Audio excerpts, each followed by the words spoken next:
Iran remains defiant, and the Islamic Revolutionary Guard Corps is maintaining its chokehold over the Strait of Hormuz. Asia-based USS George Washington has recently been deployed to the Middle East by the U.S. military.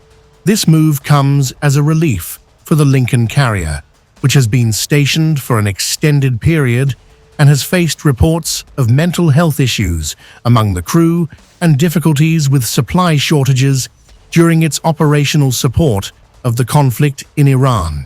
According to U.S. Central Command, the entity responsible for managing military activities in the Middle East, the carrier made its arrival in the area around August 19th. The exact timeline for the return of the USS Abraham Lincoln to the United States remained uncertain, and it was also unknown if the aircraft carrier would dock at any ports during its voyage. However, the entire trip typically spans a little more than a month. The Washington made its arrival amidst escalating worries regarding the Lincoln's extended deployment, which has reached an unprecedented continuous duration at sea exceeding 250 days. This situation has raised alarms about the well-being of the crew, with reports indicating heightened stress levels and deteriorating mental health, alongside significant shortages in essential supplies such as food and hygiene items. Iran has dealt the U.S. a double blow. The Washington's replacement of the Lincoln leaves no carrier in the Western Pacific. Here's all you need to know. Currently, the U.S. finds itself without any aircraft carriers stationed in the Western Pacific due to the deployment, underscoring the pressure on a vital component of its military capabilities for projecting power. Prolonged assignments involving various carriers are imposing significant strain on the carrier fleet, potentially leading to serious ripple effects.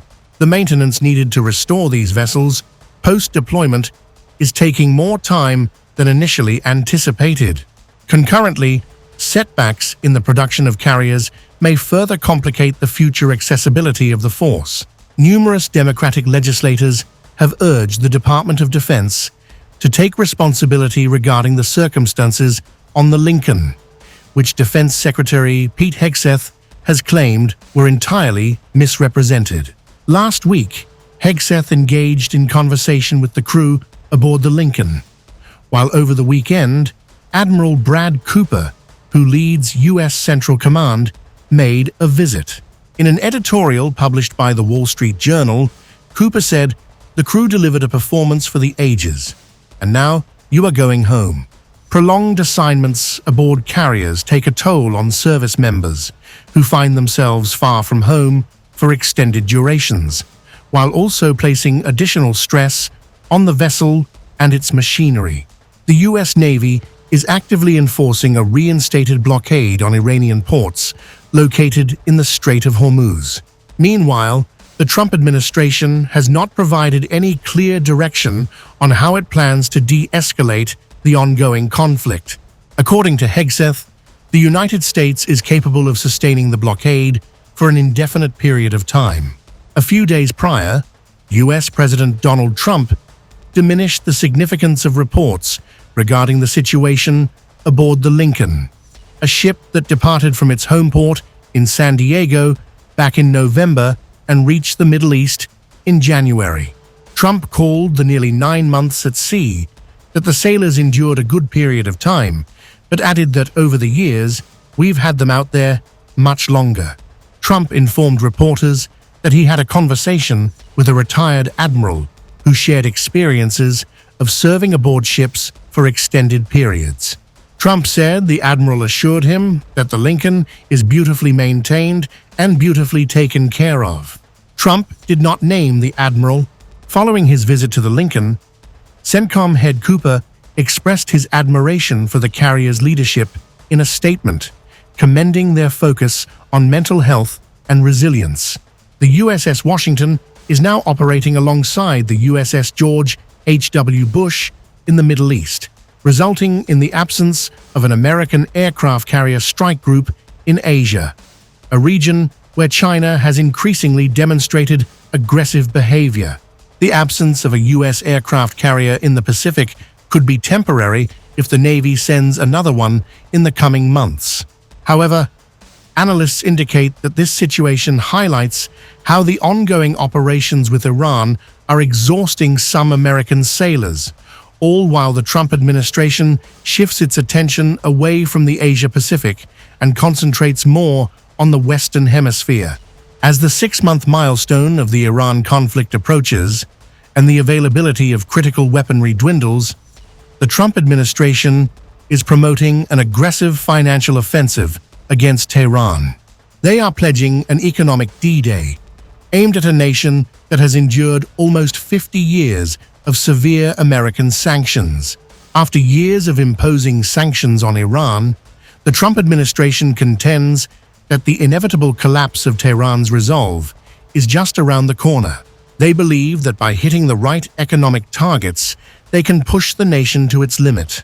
Richard Goldberg, who played a key role in orchestrating diplomatic pressure on Iran during Trump's initial term, observed that the ramifications of last year's U.S. airstrikes on Iran's nuclear facilities, the ongoing conflict this year, and the American naval blockade at Iranian ports have combined to form an unprecedented scenario for surrender. He noted that the recent move by the United Arab Emirates, formerly one of Tehran's significant trading allies, to halt trade with Iran due to an alleged missile strike will exacerbate the isolation of the Iranian government even further. Beyond trade in domestically produced goods, the Emiratis had helped the country absorb some of the shocks caused by sanctions through its re-export hub. Officials and analysts from Iran have charged the Republican president with inconsistency, pointing to his recent shift towards imposing economic pressure on the country. For an extended period, Trump has criticized former leaders for employing sanctions that restricted Iran's capacity to finance its military and nuclear advancement.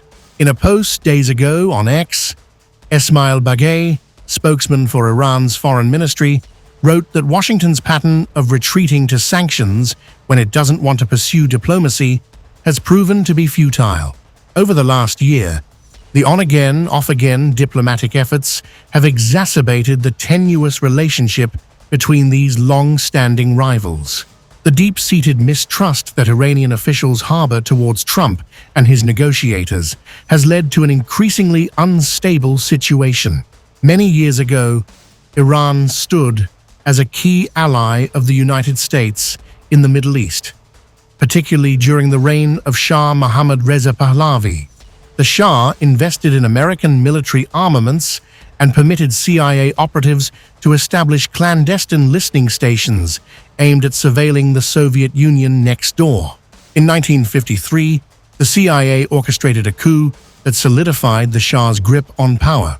However, in January 1979, the Shah, who was gravely ill with cancer, departed Iran amidst a surge of widespread protests challenging his authority. Subsequently, the Islamic Revolution, spearheaded by Ayatollah Ruhollah Khomeini, established a theocratic regime in Iran. Later in that same year, a group of university students stormed the U.S. Embassy in Tehran, demanding the extradition of the Shah, an action that ignited a hostage crisis and resulted in the breakdown of diplomatic ties between Iran and the United States. In the 1980s, amid the turmoil of the Iran-Iraq War, the United States provided support to Saddam Hussein. As the conflict unfolded, the U.S. executed a brief yet impactful military operation that severely weakened Iran's maritime capabilities, a phase of the war often referred to as the Tanker War. Subsequently, the U.S. military mistakenly shot down an Iranian civilian airliner, claiming it was confused for a military aircraft. Since then, Iran and the United States have oscillated between hostility and reluctant diplomatic engagement, with their relationship reaching its zenith during the 2015 nuclear agreement. This landmark deal required Iran to significantly curtail its nuclear ambitions in return for the alleviation of economic sanctions. However, In 2018, Trump made the decision to withdraw the US from the agreement unilaterally, which ignited rising tensions in the Middle East, a situation that escalated further following Hamas's attack on Israel on October 7, 2023.